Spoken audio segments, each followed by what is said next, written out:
sénégalais yi yeewu nañu. am na ku may wax sànq ne ma oui mais Khalifa Sall est-ce qu'il a trahi l'opposition? Je dis non, Khalifa Sall n'a pas trahi l'opposition. Khalifa Sall a trahi toute une génération. ay yaakaar yu bari lañu tas. politique gu tappale, politique gu dóor marto, politique gu toog muy dox, politique gu randal alalu réew mi après ngeen sangante ci seen biir yëf bi romb. Sénégalais yi nekk ci ñàkk, Sénégalais yi nekk ci toroxtànge, réew mi metti, ñi am di am, ñi am alal di gën di am alal, ñi ci suuf duñu am dara. Pour nga faju c'est un problème. Aujourd'hui aussi c'est un autre.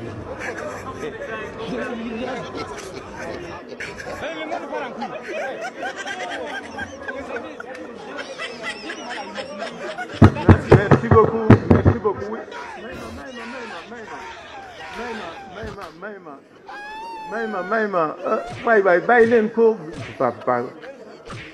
Voilà, merci beaucoup. Je veux qu'on se comprenne. Nous sommes dans une réunion. Moi, je préside une réunion. Une réunion, c'est des règles et des process. Est-ce qu'on est d'accord? Voilà, on a un ordre du jour. Dans ce qui est prévu à ce niveau-ci, il ne peut pas y avoir de débat. Le seul débat qu'il peut y avoir, moi, am ku ñu fàtte wala ku ñu juum ci ni ñu bindee sa tur wala nga ni bokk ma wala génnee ma leneen mu non vraiment s'il te plaît non oui mais justement écoute-moi bien vous ne pourrez pas prendre la parole. J'ai dit ni ñu fàtte ne ñu bind seen tur ci këyit ñu jox ñu. Merci beaucoup.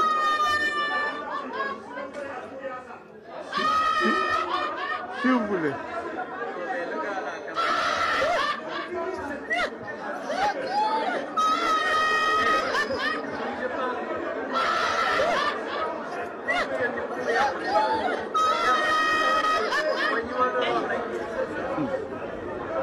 Aujourd'hui aussi c'est un autre. Merci beaucoup. Nous allons continuer. Nous allons continuer. Je vais donner la parole.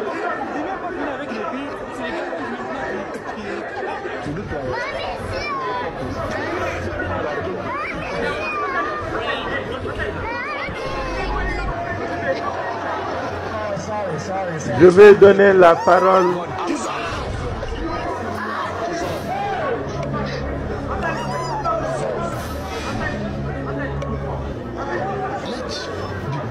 Merci beaucoup.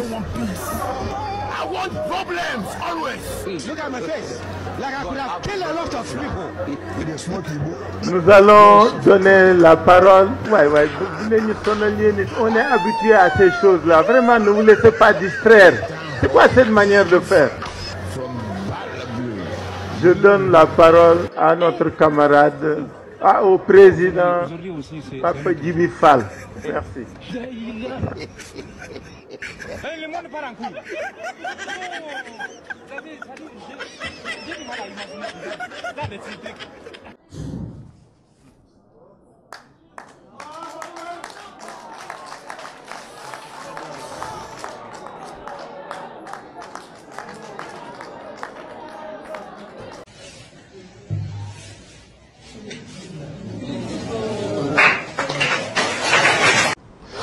li nga xam ne am na ak tooñ gi am kenn tey warutal toog lekk ba naan. baax rek ma ne dañu war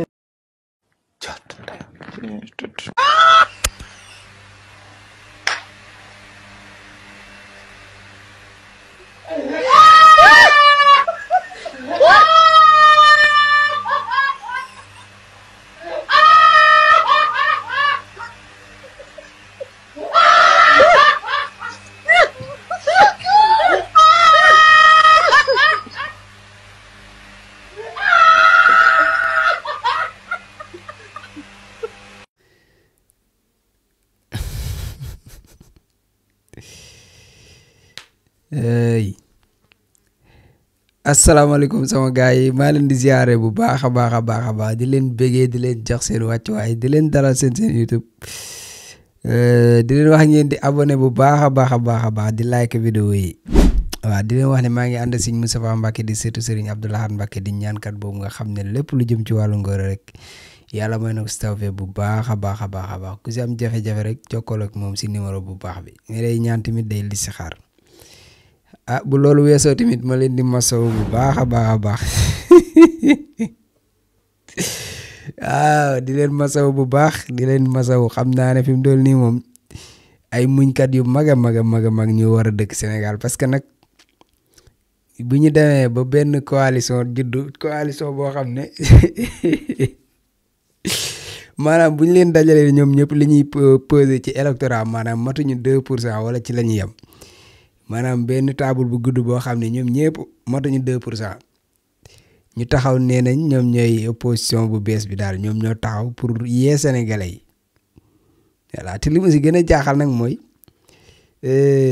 ñoom man comprendre ma leen parce que li ma ci gën a jaaxal mooy bokk na si kenn dof bi ki nga xam ne moom kër dof yi moom mën na la xas saaga la def la lu nekk mu xëy suba mel ne du waat yow moom gis ngeen ko moom fii la taxawoon lu nekk mu wax ko Khalifa Sall tey mu ngi noonu toog ak Khalifa voilà mu ngi noonu quoi yàgg a baax yow fàttewuñ dara yàggul dara yéen ñëpp laay wax sax mais yow laa ciy seppi parce que barki démb fi ngeen taxawoon ngeen ne ay opposant ngeen contre ñan contre nguuru Macky Sall ak waa këram muy waa Benno Bokk Yaakaar diggante bi 6 mois kese la lan moo fi war a xew ba ngeen juboowaat ba war a mën a bokk benn coalition man d'accordoon naa sax ngeen former coalition boo xam ne waa Benno Bokk Yaakaar waa APR maanaam duñ ci bokk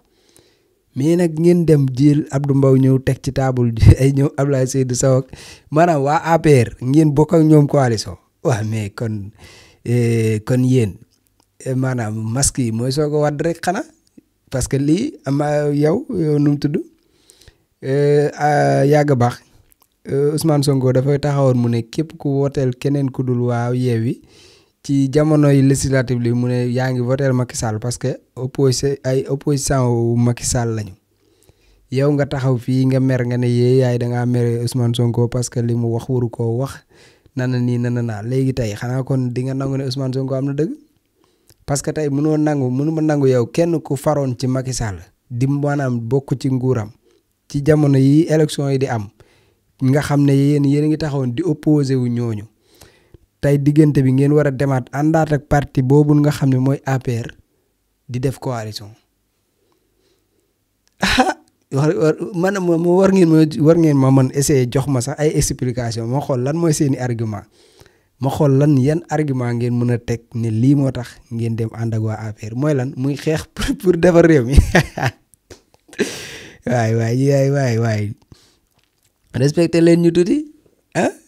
da ngeen ànd ak APR pour xeex lan pour defar réew mi pour xeex nooteel pour xeex dund bu seer pour xeex lan pour xeex dictateur lan ngeen di ànd ak moom pour xeex ànd ak APR pour xeex lan yéen wax dëgg yàlla nag war ngeen di toog yenn saa yi di waxtaan ak seen xel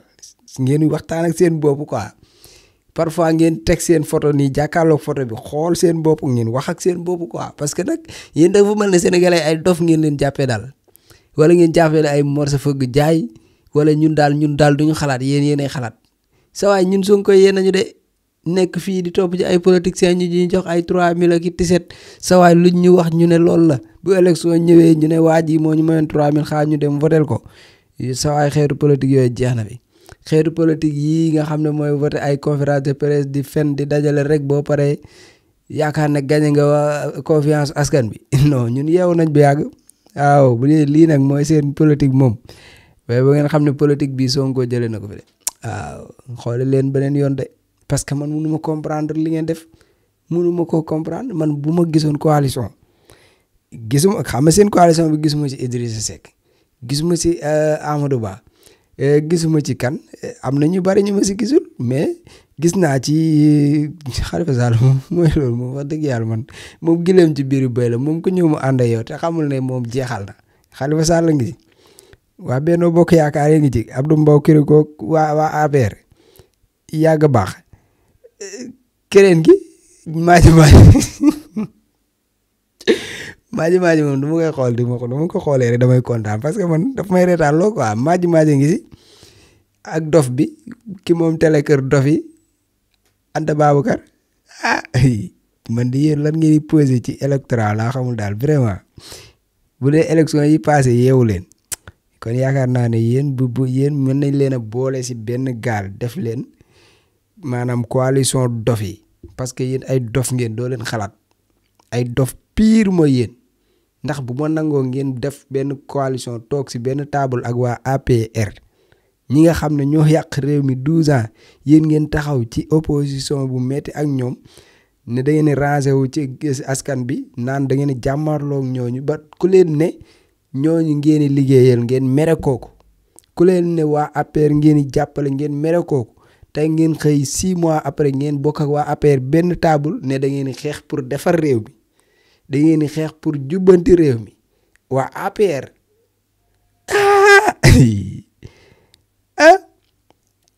yéen maa yaakaar ne yéen ay ginnaaw ngeen di xalaatee ba noppi nag bëgg ñoo jël ñun ñëpp bëgg ñoo yóbbu ci même niveau boobu ñun ak yéen du niveau ñun xalaatee wu xalaat yu bon yi ngeen di xalaat mën ngeen a ànd ak ku nekk ba mu des ñooñu yéen ba ngeen ci boole APR ngeen yàq seen coalition vraiment xaw ma coalition bi noonu la ko tuddee nag mais xam naa ne war ngeen a bàyyi foo leen daje di fa xuloo ko xeex sawaay teel na yéen seen première ndaje teel a ngeen di tojante ay bopp teel na mënoon ngeen a bàyyi ba si kanam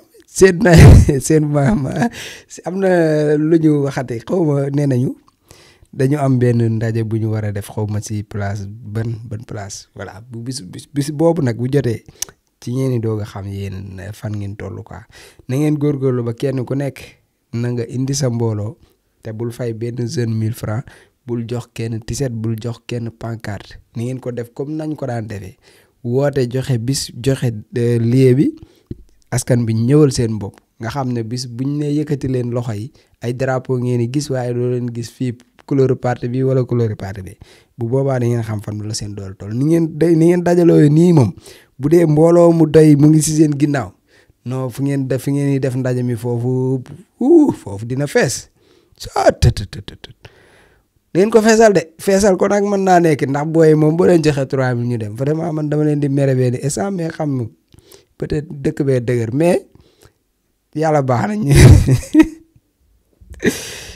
yàlla baax na daal àddawul solo suñ del ni moom dañuy jéem a ànd ak xolu muñ bu dëgër sax waaw faaw ñu muñ ne noonu li may wax patriote rek faaw ngeen yaatal seen dënn yi parce que opposant boo xam ne da nga war a opposé wu 60 ans wala 70 ans xam nga ñooñu nga bëgg a jàkkaarloo ñu di opposé wu tamit dana xaw a yomb dara du yomb de waaw da ngeen muñ nag da ngeen muñ comme man ni muy muñee ngeen yaatal seen dënn yi parce que ay dof ngeen jàkkaarloo amuñu xel amuñu xalaat amuñu gis-gis ci réew mi amuñu programme ñoom toog ci ay plateau ak ay woote ay conférence de presse di wax ay waxi dof la ñu xam kon nag ñooñu da ngeen jàmmaloo ñoom ànd ak bii ok. joxe hélas. président da ngeen ñaawal xanaa président da ngeen ñaawal ñu deele xanaa président xoolal li ngay def président li mënu nekk président lu la dal président bu ñu liggéeyee ñu def taxaw pour sëriñ jëlee fi ki la liggéey war nga ni ko lu loxo def loxo mën na ko dindi mais li kenn xamul lan la.